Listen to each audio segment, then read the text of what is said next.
yalienda mvangi. Haya, tuende mbele ambapo kamati ya Olimpiki nchini NOCK imefanya kikao na wakufunzi wa riadha nchini katika juhudi za kuwapa msukumo wa kuwasaidia wanariadha kwenye maandalizi yao ya kuelekea Ufaransa kule jijini Paris. NOCK imeahidi kuwalipa makocha hao marupurupu wanapoendelea kuandaa kikosi cha taifa. Hii ni mara ya kwanza mipango kama hii kuwekwa kwa timu ya taifa inapojiandaa kwa mashindano ya Olimpiki.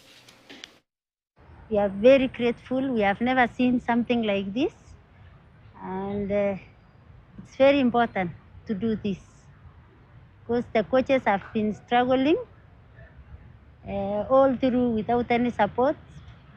We like this because if you support the coach, you are empowering the coach, and the coach will empower the athlete. This is a very unique but also is a very good idea.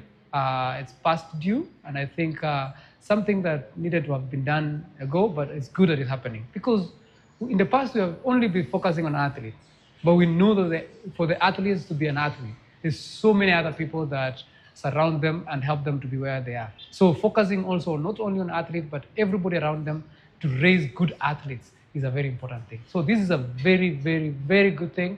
And I say congratulations to NOCK leadership for coming up with this great idea.